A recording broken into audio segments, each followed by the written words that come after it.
Hello. Good morning, everyone. Good Yeah, good morning. morning. Yeah, morning.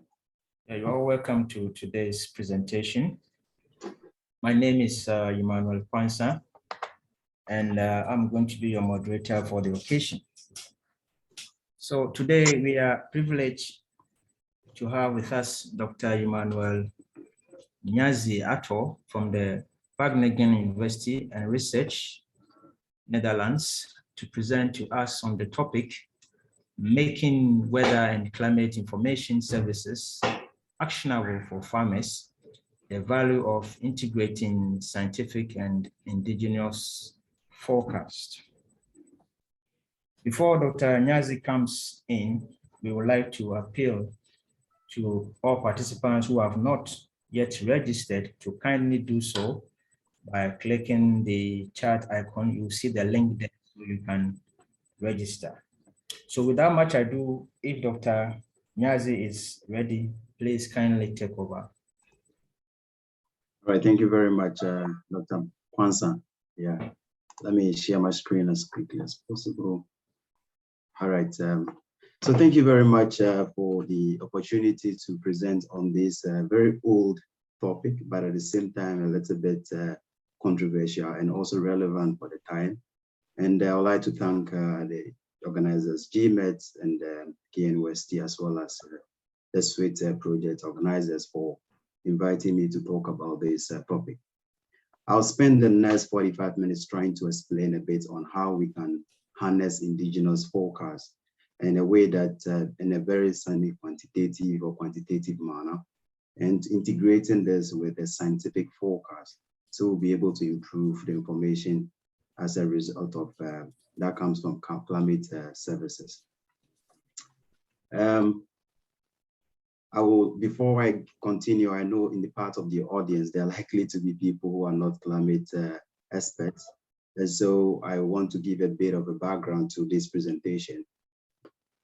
So we all know that the narrative of climate change is already not about whether it's happening or not, but rather how we can do to be able to adapt to the change or perhaps mitigate it in the future.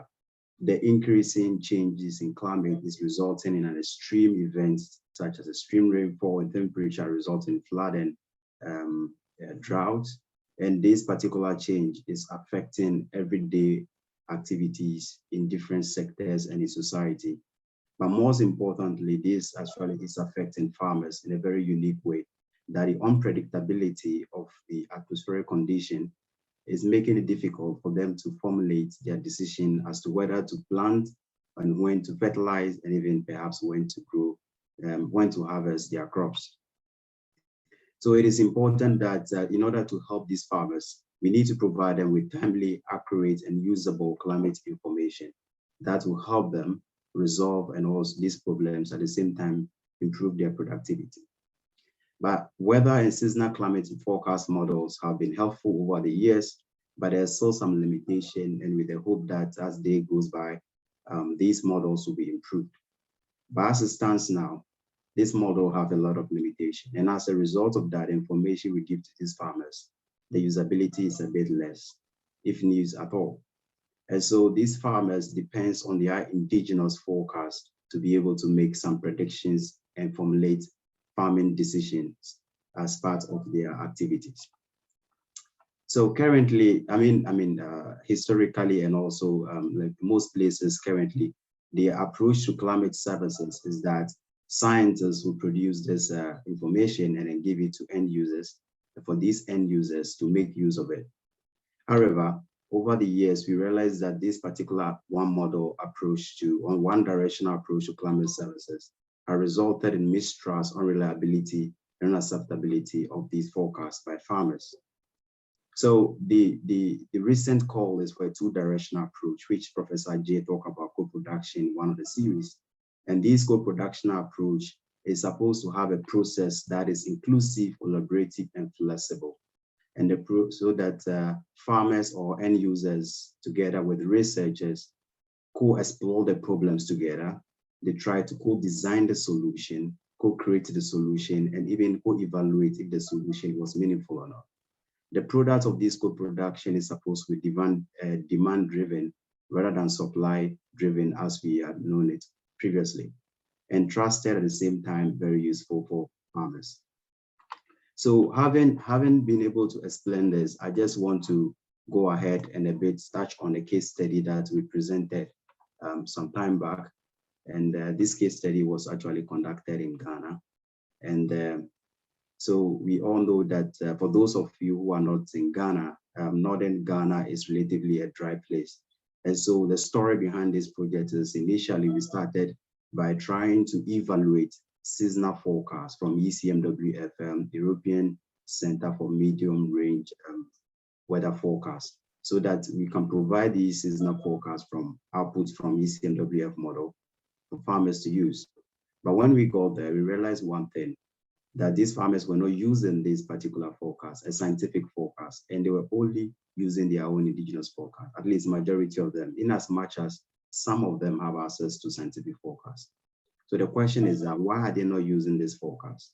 And secondly, if they are not using it, what can we do in order to include their indigenous forecast into the scientific forecast?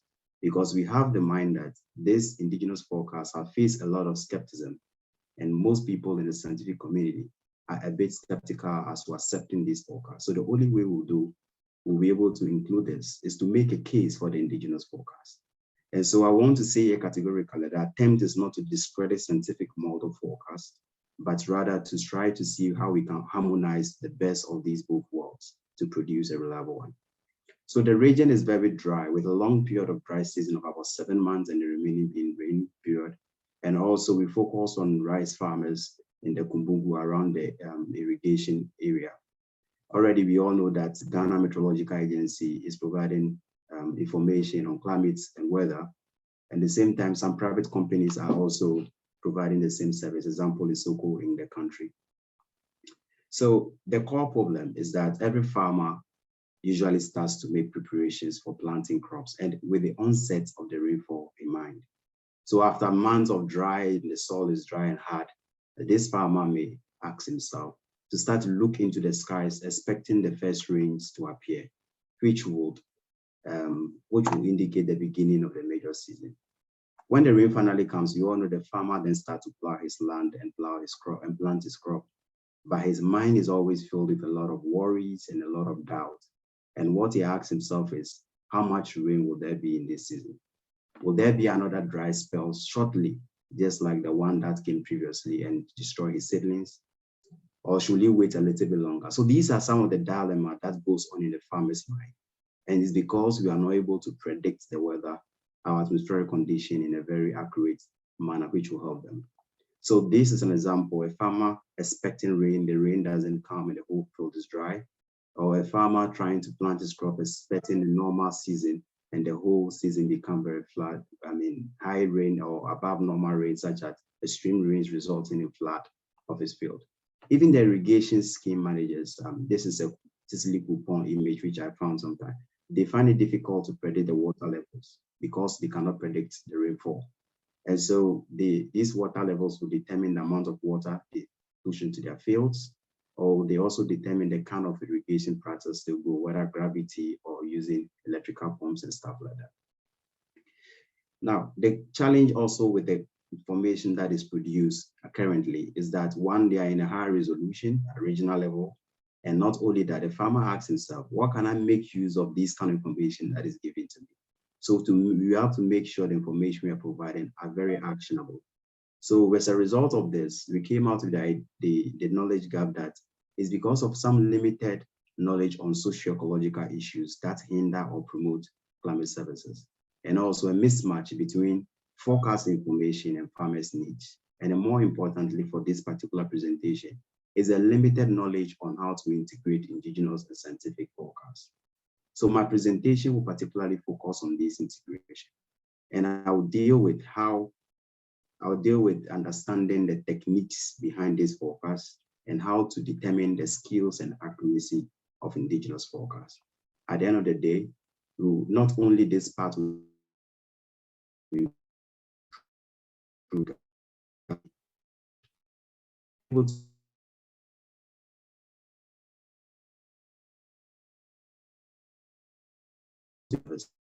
with to solve two differences. We forecast science we give non-scientific approach, we can do knowledge. So again, this is the framework that adaptation is going to capture. And including interviews, we're combining all these approach. And the first stage was to diagnose the whole problem facing the communities. And then we gather some data within this period and perform an evaluation to come out with a very interesting result. So this is the first. The second, the most important point now is that let me deal with how we focus on indigenous forecast techniques. How did we determine the techniques? So we use a mental model, first of all, and a mental model is an explanation of an individual's thought process about how something works in the real world. And so it helps us to conceptualize the degree of influence of what kind of indicators they use and how they use that. So we selected 12 farmers as a proof of concept, 12 farmers who are willing to participate in this project at the same time have the skill to forecast. So the first workshop, what we did was to identify these indigenous ecological indicators, like maybe the moon or the sun or the birds, and then how these farmers interpret them for weather and then seasonal climate forecasting. We determine the reliability of these forecasts using their own perceptions first to establish the basis upon which they're doing this. Because that is the approach people use to determine this reliability using surveys and stuff like that. We also developed this mental model, like I said, to conceptualize the degree of influence, how a particular indicator will influence a particular event. So if you see an observation change in an ant, what does it result in? Does it result in high rainfall, low rainfall? Does it mean the season is going to be above or mid, below, or normal rainfall, season? So this is what we did at the first stage in trying to understand the underlying mechanism. After understanding the underlying mechanism, we gave them mobile apps so that they can send in their forecast. And this mobile app was given because we want to know the location of the forecast as it's being sent. We also want to determine the timing of the forecast because we don't want it to coincide a bit so that we can be sure of when and how and where we got this forecast. So we use a Sapele, it's a platform, Android platform, and we're able to collaborate with the farmers and train them on how to use the mobile app. And also we develop a simple rain gauge, as you see in the image, with a ruler attached for the measurement, for the farmers to observe their own rainfall and record this. So what do we do again? In order for them to understand, we came to an agreement of what we mean by no rainfall, low rainfall, above, medium, and below. Establishing these fundamental principles will help everybody appreciate what we are doing. So for example, low rainfall, getting the value from Lacombe et al. Is from 0.1 to 18.8 millimeters per day. We describe it as from drizzling to rains that does not wet the soil to capacity. And medium rainfall, rains that wet the soil to capacity. And at the same time, so high rainfall is the ones that gather in the field and even makes the crops fail. Above normal, of course, when the season gets wetter than normal, and below normal when it gets drier than normal. And the normal is when the season is actually, as we have always been, mostly experiencing. On the onset is when they start planting their seeds, and then cessation is when the rain actually ends. So it coincides mostly with the harvesting period. So agreeing on this, it was important for them to now send us their forecast and then also their observation. So before that, this is the interface of the mobile app. We wanted a mobile app that is mainly symbols and less of text and language because most of these farmers lack a bit of literacy skills. So the farmer picks his app, he runs it, and then he goes to the screen, what is your prediction for today? And then he sees this image, yes or no, are you predicting a rainfall today? Or tomorrow, do you expect rain or not? And then the farmer predicts that. Now, what is kind of rain? Is it low rain, medium rain, and high rain based on the previous agreement on what they mean? And then he look at the indicators and select which indicator he thinks he has seen. That is going to give that kind of result. Then this is a bit of certainty to determine how sure the farmer is in his forecast. And then he submits that particular forecast to us. So we gathered this forecast. At the same time, we gathered the observation. And after gathering this, we were able to do comparison. And this mobile app was actually an HTML coding. So I did this coding a bit just to get this platform running.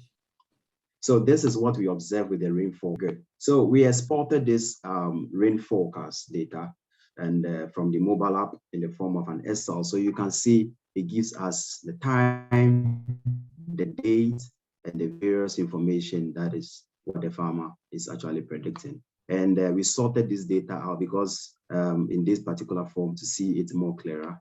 Then after that, the observed rainfall also was in centimeters. And then we have to sort them up into a bit of millimeters, standardizing it just for the purpose of comparison. So after analyzing that, we try to evaluate our results in the workshop. But before we do any analysis, we collected the weather forecast. We also collected a seasonal forecast, but the seasonal forecast was not on the app. It was just a one workshop that we organized that because it's just once for the season. And then we also collect the GMET, Ghana Meteorological Agency, weather and seasonal climate forecast information. And at the workshop, we try to evaluate these results, and feedback sessions were also given. How did we now determine? So that was the part of the understanding the techniques of these forecasts, how they develop this forecast using mental model. How does one particular indicator correlate with the forecasting of low or medium rainfall? So now we are going to, in order to analyze the skills of these forecasts, we did a comparison of the forecast as compared to observation. We also compare farmers and then Ghana meteorological forecast, which we collected for the period. We use categorical binary forecast verification method, which was very interesting because you're evaluating indigenous forecast with scientific method. But that is part of the discussion we'll have later on. But the method has a practical value because farmers often act based on a yes or no, whether there's going to be rain or not, and then they make their decision.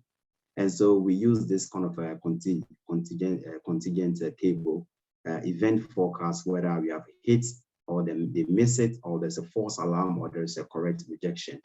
And what I mean by hit is when the farmer or the GMET says yes rain, and then indeed there was rain. And miss is actually when both of them say it's going to be rain and there was no rain.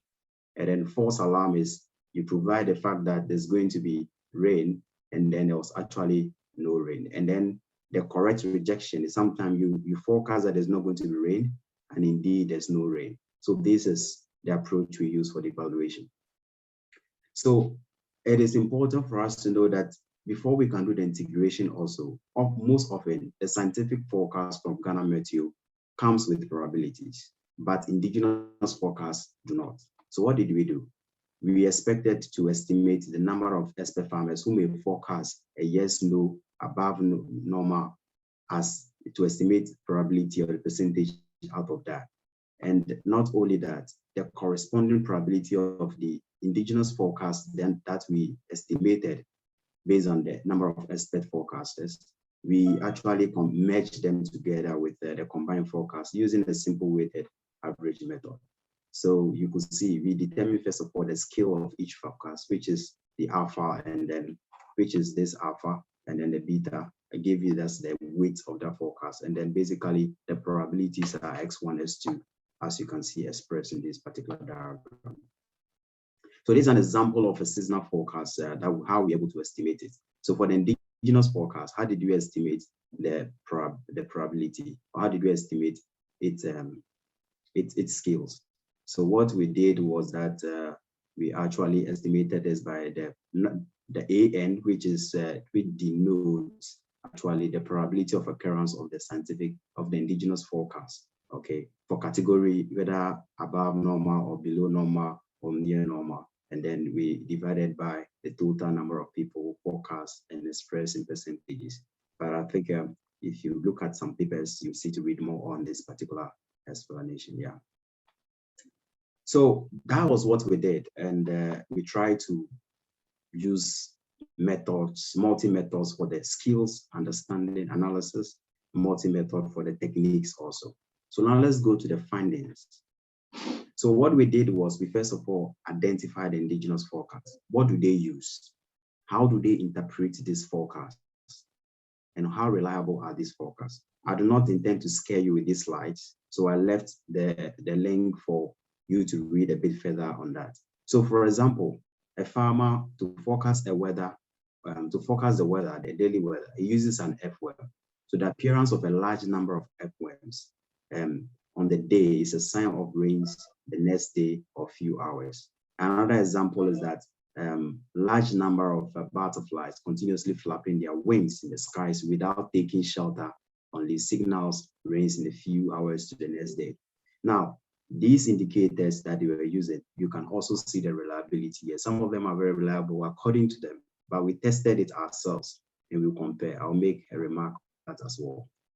Now, these similar indicators, but the difference between the seasonal and then the weather forecast is that the interpretation is quite different. And also some of the indicators are slightly different. Let's say, for example, birds. If you go to birds here for for weather forecast, the loud singing of cocker birds is an indication of rains in the next few days. But when you come to seasonal, there are quite a number of birds.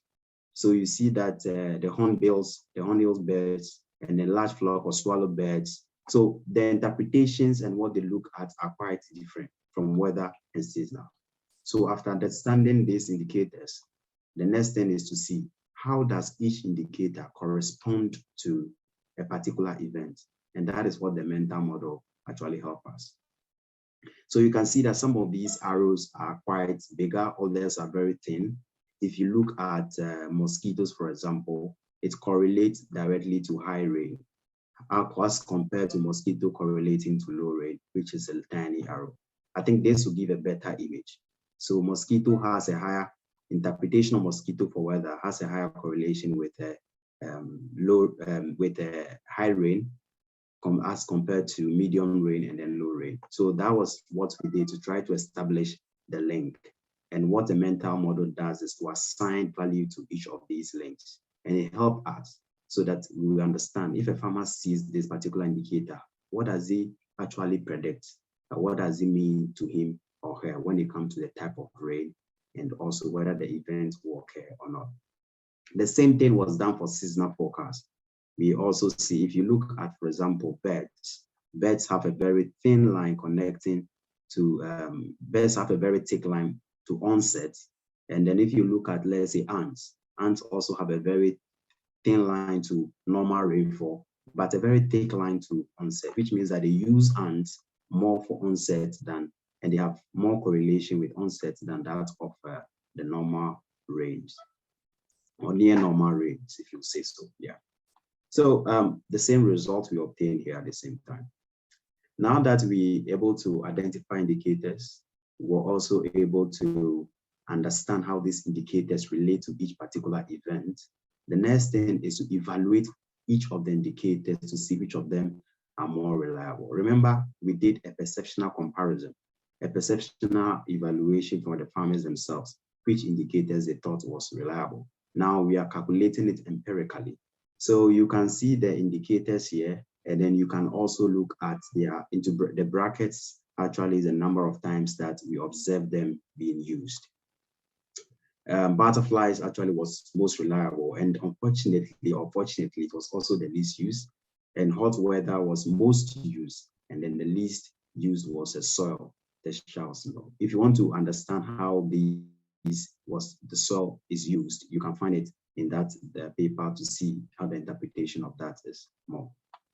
And so it is important to realize that these indigenous ecological indicators may not be constant, but may evolve over time as a result of environmental and climate change. Now, this evaluation was for either yes rain or no rain, absolute rain, yeah. But then we went further to examine what about indicators using for low rain, medium rain, and high rain, which of these indicators are still good. So for low rain forecast, ant was good, and a medium rain, you could see a number of indicators, scout, dark, and fog.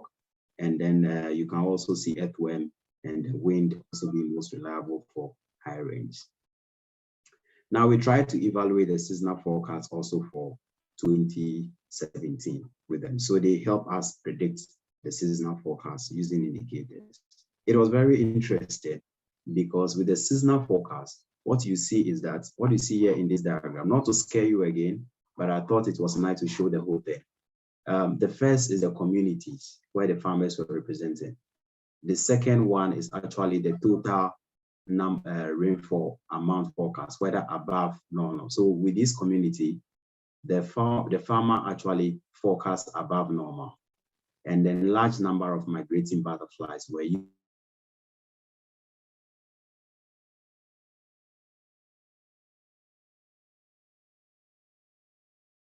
And then the onset forecasted by the farmer will happen during the second week of April. And he used these indicators. But what actually happened, the observation, the onset was actually observed during the fourth week of April compared to the second week of April. But when you come to this farmer, for example, he also forecast above normal. And you can see that the onset forecast was actually fourth week of April. And then the onset observed was what? Fourth week of April. So some of them were getting it right, others were not getting it right. But the cessation, when it comes to rainfall cessation, it was difficult because they could not use these indicators to forecast as far back to know the cessation at that time. So mostly they used their experiences of the previous rains to be able to make that forecast. And indeed, sometimes they had it right, other times they had it wrong. So seasonal, on the average, farmers actually made predictions in community. If you look at the rainfall onset, 33% of them had it right for 2017 alone. And GMET, also looking at it, had 42% of those communities right. Rainfall amount, also 42, the farmers had a 42 right, and then 25 for GMET. But cessation, GMET, when we compared it, for 2017, there was no, it was zero. The forecast for cessation was actually, did not observe. The observation was in contrary to what the GMS was actually forecast. But for the indigenous people, 52% had it right again in each community. And so seasonal forecast is more difficult, and farmers could not predict this with what? The indigenous ecological indicator. However, they used the previous experiences of the rainfall to make that forecast. Yeah. And what did we use for the onset? Basically, the total amount of rainfall in the first week that sums up to 25 millimeters in total. And we use the results gathered from their rain gauges to estimate that as well. All right. So analysis, that was for the seasonal forecast. Now let's look at how we analyze the observed data and what we had. So if you look at it very well, you can see this is more like a total for each farmer, and then GMET, and then also you can see this is the result for GMET. And then it was not too bad compared to what is happening in other communities, except that Kushibo and some other community had the highest pack. And on the average, this is what the farmers got. We aggregated the daily data actually in a monthly scale, and we saw quite a cool trend within the farmers and the GMET. Of course, within this period, everybody know in Ghana experienced quite a June, July rainfall. So the trends were actually moving okay, except that the absolute values were a bit different in terms of the amount. So now we're going further to also determine the rainy days. What we saw was very interesting. Now, the average of farmers, as you can see here, and when we estimated the low rains, starting from 0.1 millimeters, GMET had a high spike. So we decided to increase it to 1 millimeters, and GMET also had that. So the problem that what we observe is that with low rain, GMET recorded a lot of low rains. And so the question is, why were GMET recording a lot of low rains compared to farmers recording low rain? And so, I mean, GMET having that could be attributed to perhaps the sensitivity of the meteorological instrument as compared to farmers' rain gauges, so you can record as low as possible. So, but then what we also saw again that GMET was performing, but then also the frequency and amount of rainfall differ significantly from one community to the other, even among farmers. and also between farmers and GMET. And we also attributed this to perhaps the spatial variability between the rain gauges located in different areas, and also local variability in the rainfall itself, even over very small areas. Now, skills of indigenous forecast. So now how did we determine the accuracy of this forecast? What was the result? On the average, you observe that GMET and the farmers actually perform I think 1 out of 3 daily rainfall forecast events, they forecasted it right. I know the GMET is forecasting at a different resolution, maybe at the regional level, but indeed that we used it as it is because that was what is happening there. Farmers were using it as it is.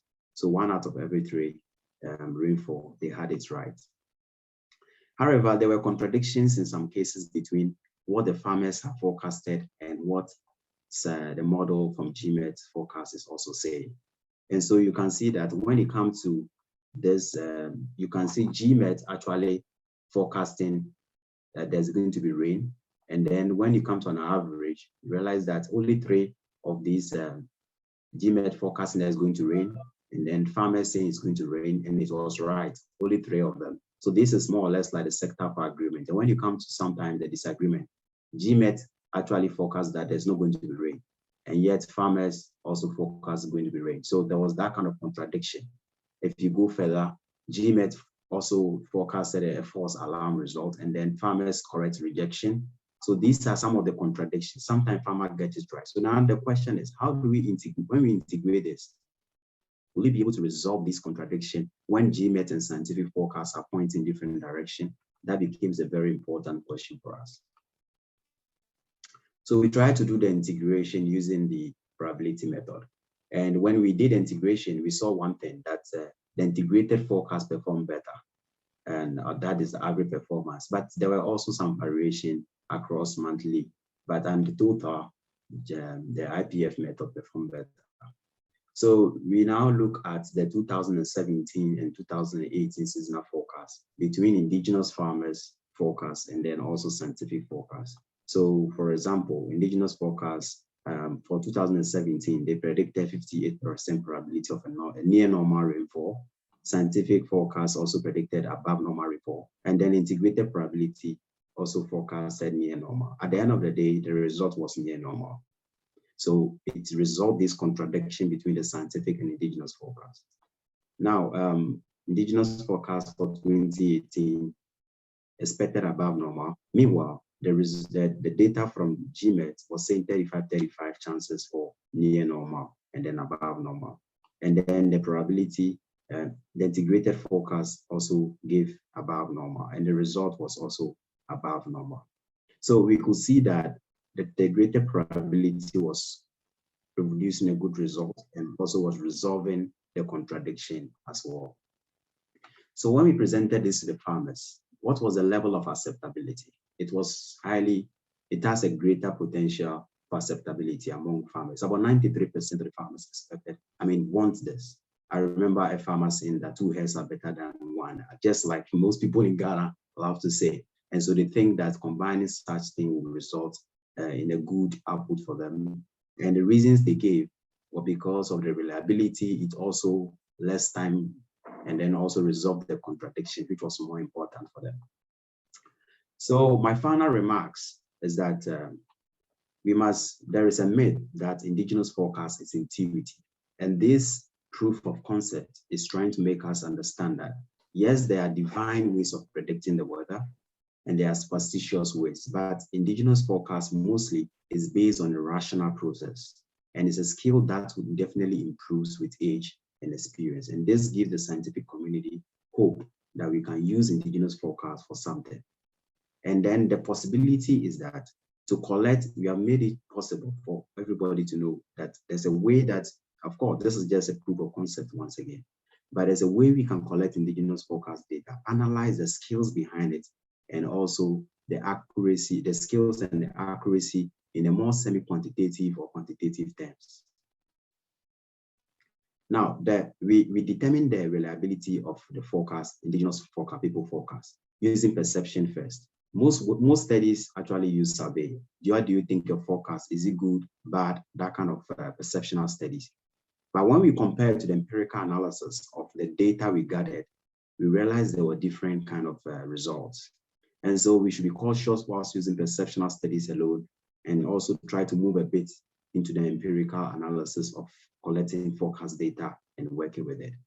So the fundamental template for indigenous people's forecast is not only based on the historical patterns for the rain, that yesterday rained, so tomorrow it will rain. No, it is also based on observational changes that happens in the indigenous ecological indicator as well.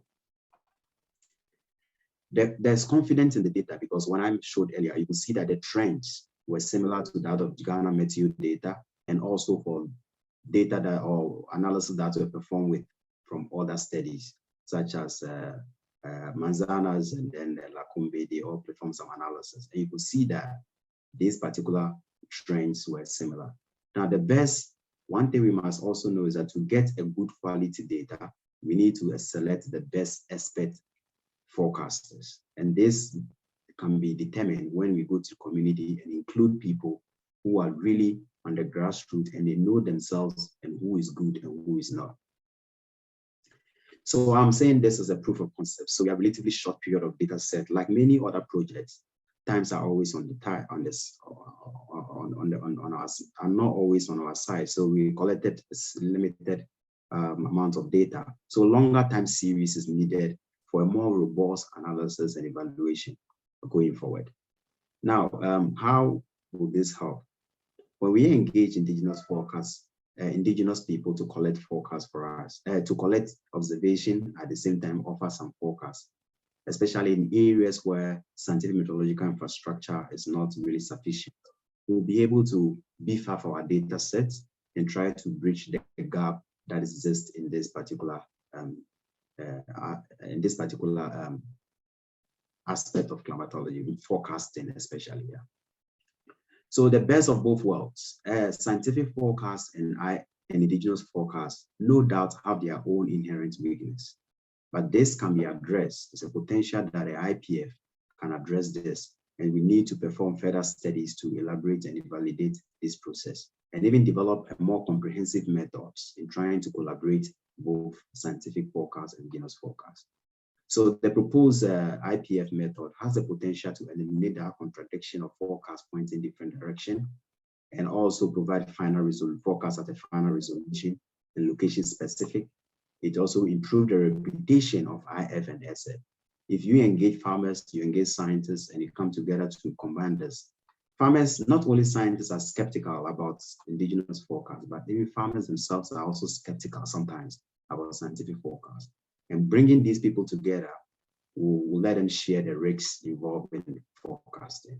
And also it improved the accuracy. And I can show you that acceptability of IPF is very high among the community that we did our study. Now, this is more policy oriented. At the same time, the Ghana Meteorological Agency can lead the fact that we do not have a database of indigenous forecasts. And even the handcast methodology to backdate some of these data, like we do for the scientific forecasts, are not possible with indigenous forecast because we don't even have data. And so we need to create a platform for documenting this forecast, and so that most people can be involved in sending this forecast to us. Right now, we have a website where we display indigenous forecasts and the scientific forecast, and also integrated probability forecast. And so we think that going forward, we'll be able to build on this and even develop a model so that the moment a farmer sees an indicator and it sends to us, the model updates up and provide us results. Now, the best farmer forecasters are not necessarily the most motivated forecaster. Some farmers are good in forecasting, but they are not interested in engaging in long-term forecast provision. So let's be cautious once we develop this approach as we go forward. In our case, we gave them the mobile app, the mobile phone for free after they are finished providing us the forecast. So we have to be cautious with that.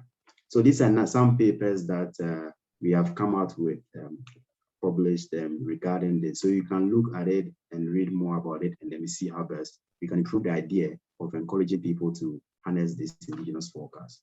So thank you very much for your time. But this is the team of people who actually help in one way or the other in trying to come out with this research And Ghana met you indeed. I spent some time there for an internship, which I learned a lot about their forecasting approach and helped me also. Some colleagues like Ajima Richard, Michael Pedu Maureen, and all those people as well. I met them. So thank you. And I hope we'll be able to have some discussions after this. Thank you very much. Well, thank you, Dr. Attoh, for your very insightful presentation. Dr. Attoh is from the Wageningen University and Research, the Netherlands. So to summarize your presentation in 30 seconds, is that most farmers from developing countries depend on indigenous forecasts, which are susceptible to climate variability and change. Hence the need for synergy of indigenous and scientific methods via a two-directional climate service model to provide very useful information to improve farmers' productivity. Thank you very much, Dr. Attoh. At this juncture, we will allow for some questions and comments. So we open the floor for questions and comments. Okay, so I can see Prof. Amekuji's hand up. Prof, you can ask your question. Then after Prof, I think Maureen you can ask your question. Yeah. Thank you very much, Michael, for this very insightful talk. This is Emmanuel, please. Emmanuel, sorry, Emmanuel, for this very insightful talk. I think I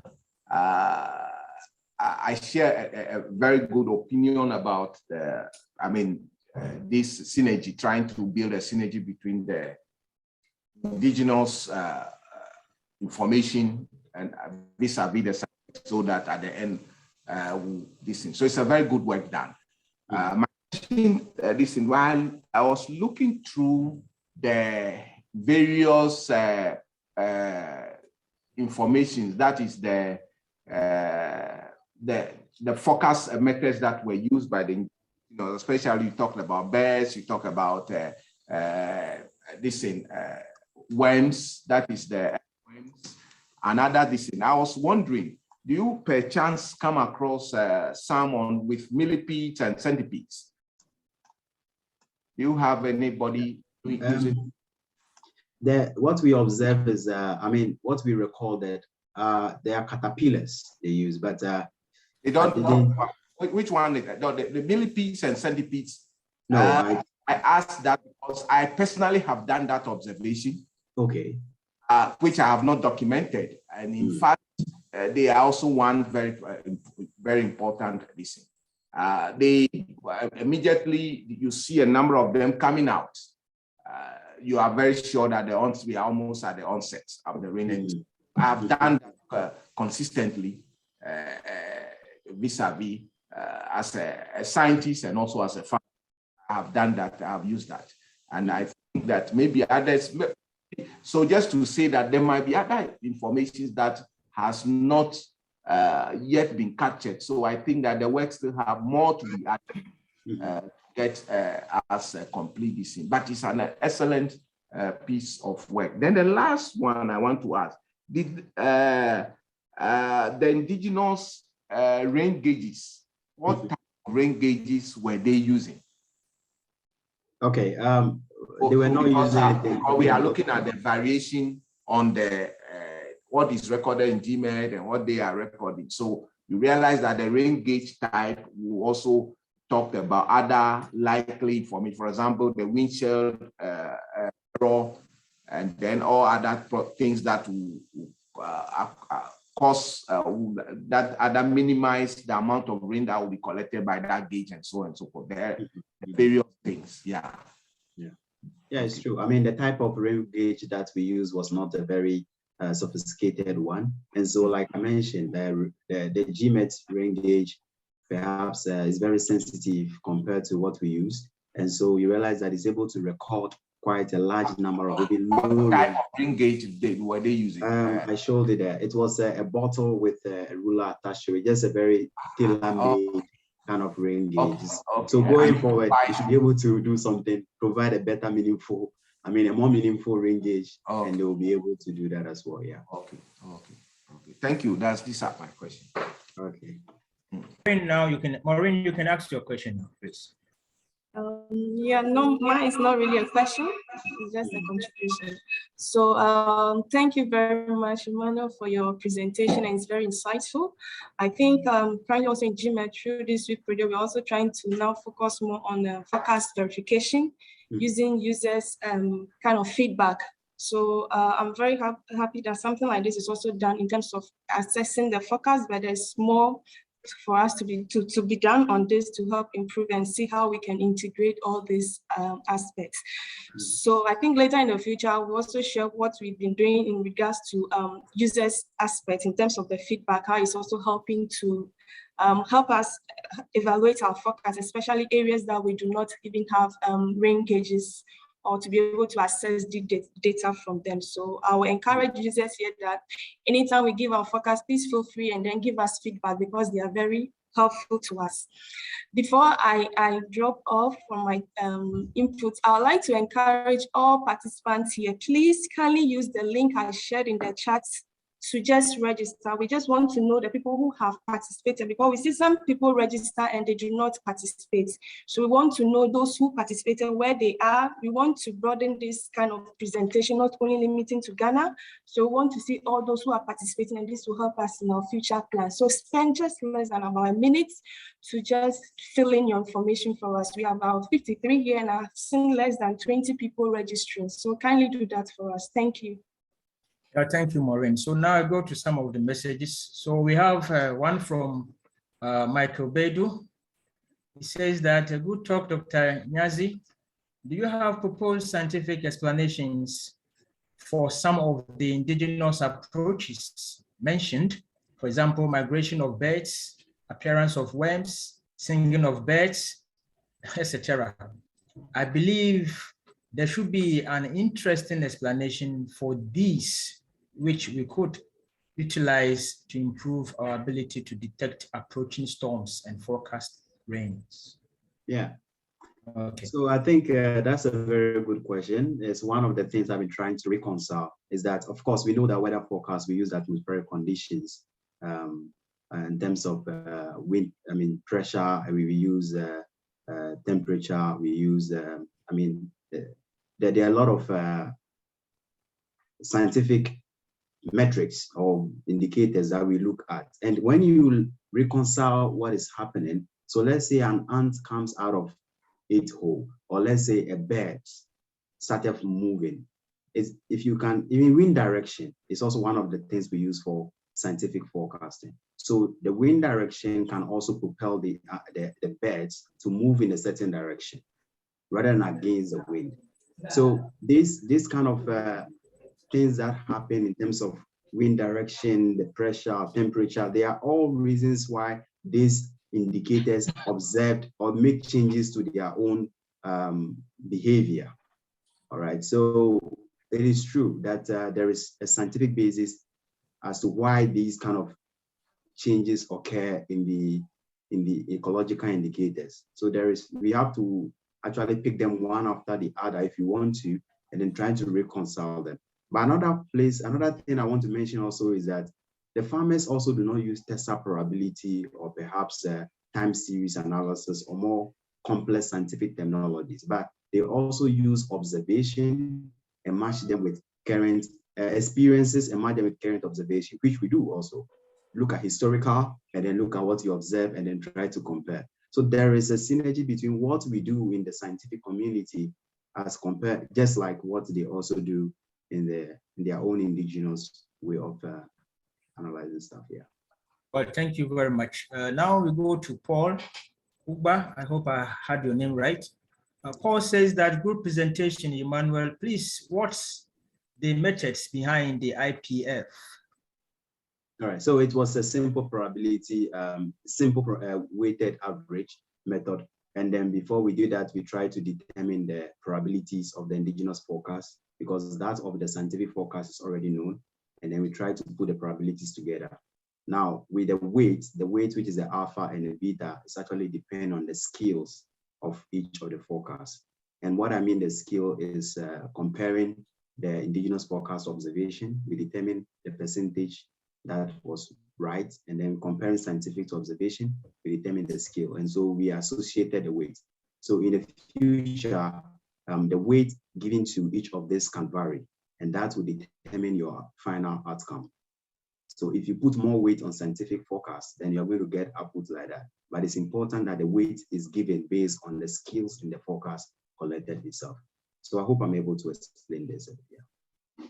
Well, thank you, Emmanuel. Now we go to Kwabena. After Kwabena, then Bashiru, please. So Kwabena, if you are ready, you can ask your question. Yes, I'm ready. Thank you very much. Greetings to everyone. I'm delighted about the presentation being made by Nyadzi. He, however, said that they did not do anything on cessation of rains, but there's something I've also observed. Now, snails, if you observe snails, if the rains are about stopping, they bury themselves, they create some covering at their base and they bury themselves in the soil. So since he says that he didn't look at the cessation, I think we can also pick on snails and look at its behavior in terms of cessation of the rains. So that's what I want to add. Yeah, thank you very much, Kwabena. What I meant there was that they were at the beginning of the season, they were forecasting even cessation dates. And that is quite a long-term period for them to use their indicators to predict. So like the rain is taking about 6 to 7 months. I mean, for when it will end, it's difficult for them to use indicators currently. So assuming it's maybe 1 month to the cessation, or let's say 2 months to the cessation, perhaps the results would have been different. So as you are saying, of course, the indicators they use, and that is what they mentioned, but longer the time, the longer the time period, the more difficult them to. And also the indicators are different from community to community. And sometimes also some of the indicators we knew 10 years ago are no longer being used now. So the snails that you are talking about perhaps were many in some communities some years back, but today it might not be as much as it is. So they might have evolved into a different indicator rather than using snails. So I agree, snails are very important in some communities, and indeed we can use those things also for cessation estimates, but it's difficult for a very long term, 6 to 7 months ahead. Even the models, I mean, the ECMWF prides itself of longer lead times, but it's still very difficult to make a prediction with long lead times. Okay. Thank you. Right, Bashiru, please. Yeah, thank you very much, Dr. Nyadzi, for this nice presentation. I want to know that if you've considered the lead times of the ecological indicators, as in, if I wake up today and see a migratory bird or a worm or something, does it mean that it will rain in the evening?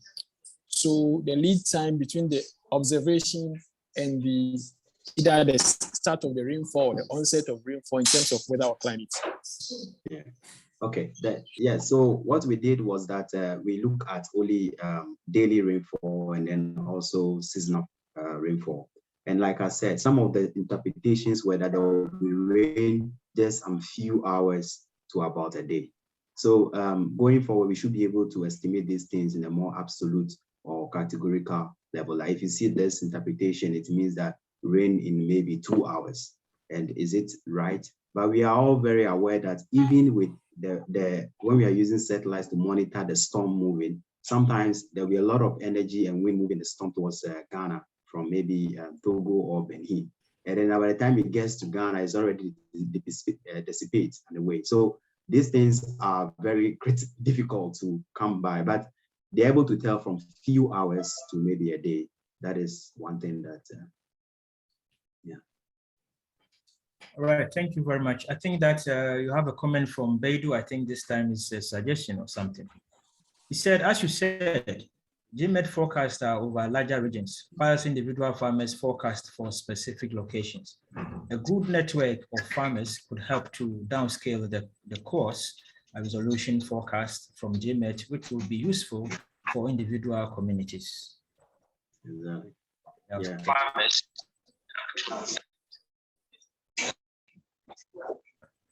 So I hope you had that one. Yes, it's true. They can help in a very downscaling approach. I think there's some, they can really help in that. I mean, if we form a good network of them, I mean, that's what we have, especially in our setting in sub-Saharan Africa and Ghana, where we don't have a lot of resource. I think we can count on our social capital of the existing communities and then trying to build on these people, and they will help us. And if you're able to get data in a high resolution and they have their own a lower resolution, we can try to compare them and see how best to downscale to that level for every community to benefit. And going forward, even everyone is a skill that we can learn. And if we document these things very well in a web page and people read about it, when they see these indicators, they can send even forecasts themselves. And over time, the larger number of people expect farmers or expect people who are sending this forecast. It doesn't have to be only farmers or community people. Like Maureen said, they're receiving feedback from end users. Some of these end users, like Professor Amekuji, for example, who says he has seen a centipede and millipede, they can also provide those information. So it's true, we have to open our tentacles and build a huge network so that everybody can be involved in predicting this. Yeah, thank you.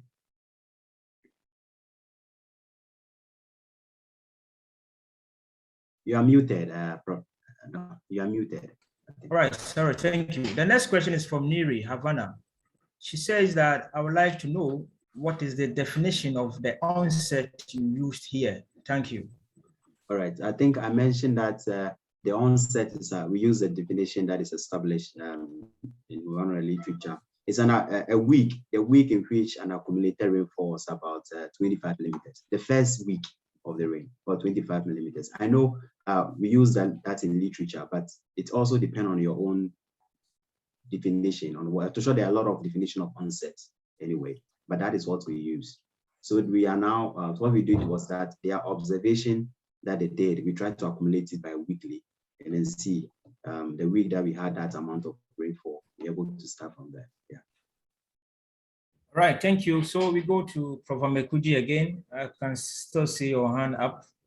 I don't know whether it's the old one or new one. Yeah, my hand is up. This is a very interesting discussion. And then one thing that also comes to my mind, which we also not use, are frogs. I don't know whether yes, people use frog.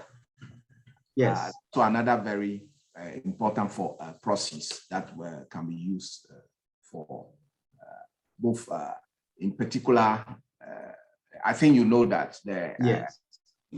So did any of your farmers use that?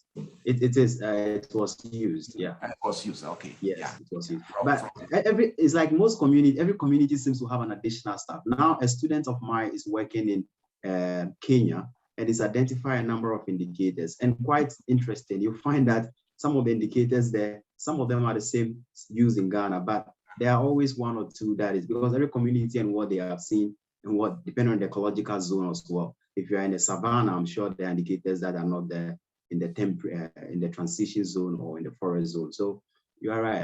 Apple frog, I'm sure everywhere. So hopefully, yes. Okay.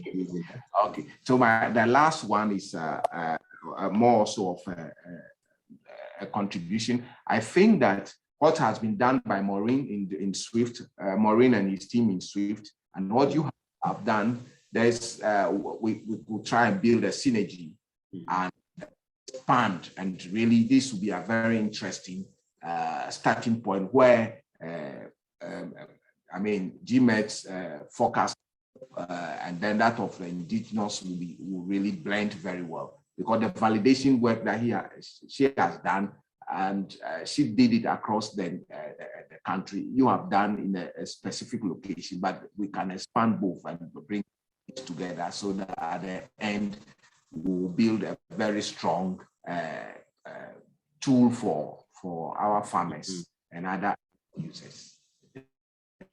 Thank you. So Bashir, is your hand up or is the old one? Okay, so we have a question from the message. Says, thank you for a really interesting presentation, Emmanuel. Apologies if I missed this, but I was wondering what lead times are you're evaluating forecast for. Sorry if I wonder if indigenous forecasts are better at longer lead times, whereas NWP tends to be more accurate at shorter lead times. Okay. So basically, we did into the first one was in the daily 24 hours forecast, And and then we also did for the seasonal, but the seasonal was really a long-term one. So sometimes I had about 6 months. So at the beginning of the rainy season, they forecasted for the cool period what the season is going to be in terms of the deciles, above or below or normal rainfall. And then for the daily also, they predicted whether yes or no rain, and also low, medium, or high rain, stuff like that. So indeed, the seasonal was difficult. It was difficult, like I mentioned, that because of the lead time, it was quite into time. So it was difficult. And they didn't use any ecological indicator to predict that. And it were clear that they can't see any signs now. But also, as I mentioned, if you are getting closer to the end of the season, they may get more indicators to predict that, okay, this rain will end, I think, in the next month or a week or something. So, but they use the template they use for forecasting the seasonal forecast was basically experience of the previous rain. And that was what they used. And yeah. Okay, thank you very much. I think that we don't have any more questions. So at this moment, we'd like to thank Dr. Nyadzi for your very educative presentation. We would also like to thank all participants for taking time out of your busy schedule to be part of this wonderful presentation. We hope to see you the next time, and have a wonderful day. Thank you very much. Thank you. Hello, Doc. Yes. Dr. Kwanzaa. Yes, yeah, I think there's a question in the... Yes, but it came late. So I'm sure you can contact the email and then that's good. That's good. Yeah. Okay. So yeah, you can send. Please try and register. Please try and register. All right. All the best. So Maureen, are we also supposed to register? Yes, everyone. Actually, I have put my name on the DC, so register me. All right, Prof. Okay, so thank you very much. Okay. Bye-bye. Bye.